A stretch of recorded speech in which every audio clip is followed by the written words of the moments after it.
are some of the objects we've got from our African collection in the Manchester Museum, specifically West African. So a lot of the objects we've got here are from Nigeria.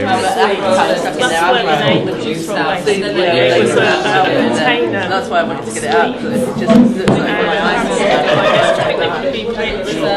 So yeah, a lot of different designs from northern Nigeria. So when they decorate it, obviously, the Christian stuff that will try some of these type collections. And it's enamelled, and there was a lot of work went into making it. It screws to fasten, and unfortunately, because it's so old, the kind of screw part of it is seized up a bit. So I have here a more modern example that we can actually undo, and there's actually some sweets in there. So if you'd like to have a look at that one, you can actually see how that one, you can open that one. Civilization that was always a thing. So this is how Islam spread down into West Africa before. This was a really expensive object. There's an advertisement in a newspaper published in Birmingham in 1747, and back then one of these would have cost £100. Now that's like several £1,000s today.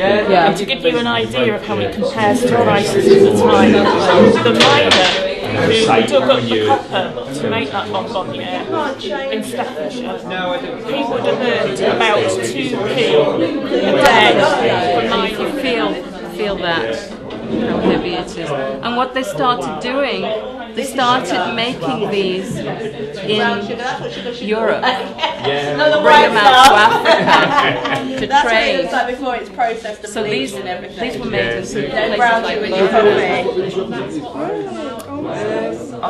it's like copied them. It's made out of copper. That was just a symbol of its power. So a human life or it's a bit like a hammer. I mean, they had, they were originally, they were made in Africa because there's copper in Africa, obviously. And when you look, we've got some other things that were made in Africa by African people, and they had. I mean, it's quite sophisticated to make metal. You need a lot of heat. You need very high temperature, and you need a furnace to separate the stone, the mineral from the metal, and it's quite a complex process. But they would do it.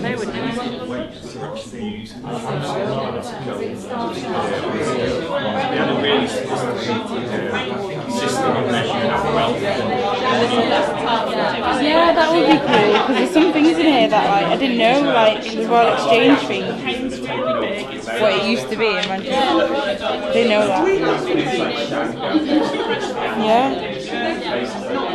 Should I write my email down? It's a bit long. From Africa, so it was absolutely horrendous industry. It was worse than tobacco and the temperature of the boiling water. So it was immensely dangerous occupation. You get Orishas and bear in mind that history. so they see how weights like these. Do you know what these weights would have been used for? Probably for at least 100 years, because nowadays it's illegal. So they had usually degrade pairs. Calabash. So light. It's a calabash. That. Do you know what it's made out of? Made out of. There you go. Versatile. You can make a lot out of those, I've learned. Even the guitar. It's basically a bit like a pumpkin, and you let it grow all big as small as you want, then you cut it, gouge out the middle and leave the skin to dry. It's basically like a pumpkin. So it's not made out of a board, and that grows like a pumpkin, But yeah, it's so it like can a grow pumpkin, really like a huge. vegetable. You can have And then you let it dry. a calabash big enough to keep all your clothes in it, or use it like that, or you can have it for a cup to do it like that. Very nice. Really So light.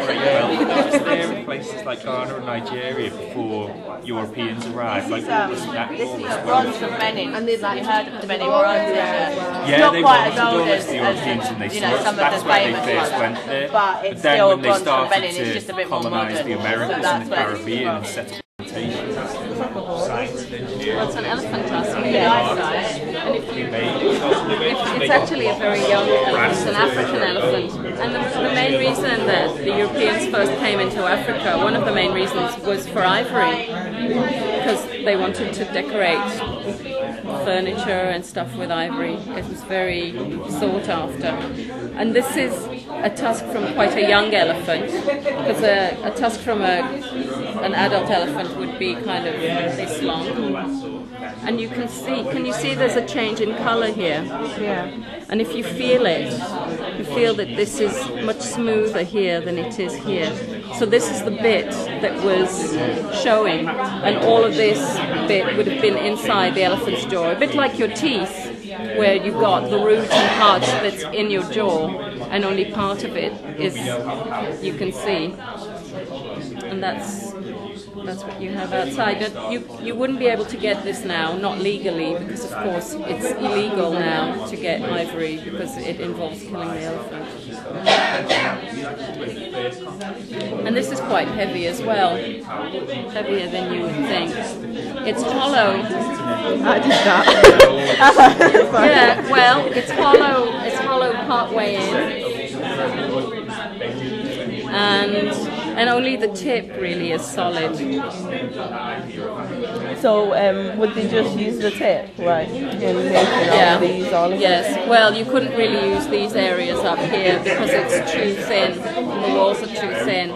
So from when they start getting thicker, you can use it for like bracelets and stuff because you've got the shape. Although this, if you had an adult elephant, then it would be much wider, and then you could have a bracelet. This is a bit small, but you could make, I don't know, you could make links for a necklace out of it or something like that. But the tip is where, you know, sort of this bit is where it gets solid and where you can really make stuff out of that. So basically they kill the elephant for that much. Exactly, yeah, that's exactly right. Yeah. Could I just ask a question? Sure. I'm just intrigued to know, I mean, you said that the Europeans were very attracted to it. The indigenous Africans, were they using it as a decorative Absolutely, thing? yes they were. But because they were there, I think, you know, old elephants die. An old elephant dies in the bush, and this is where you live. You can find the elephant and take the tusks off once the elephant is dead. You're not killing the elephant especially to do this, and that's not something that would happen really. It's only with the Europeans coming in, and they wanted this ivory so badly that they... The teacher that I am, and we've had a look at some of the artefacts. Part of this afternoon was also about responding to some of the pieces that are actually on display. We did say what we would do is take some of the young people out. I think the museum said that they would actually go into the other room, which is just a small room on the side, so maybe a group of you who want to respond to some of the stuff either through illustration or through writing can do that. I'm sure that there was a lot more that Manchester Museum could have shown us, and I don't know whether or not you're going to take anything else. Quains and stanzas and narrative poetry and that kind of stuff. I just want you to do a response, a free write response, a guttural response to some of the stuff that you've seen, and then we're going to come back in about, I don't know, about 15 minutes. But I'm sure that none of you need that kind of help. I would like to see whether or not you can respond to it, what you felt about it, and then we're going to have a kind of question and answer time after you've read about how you felt, and you guys will share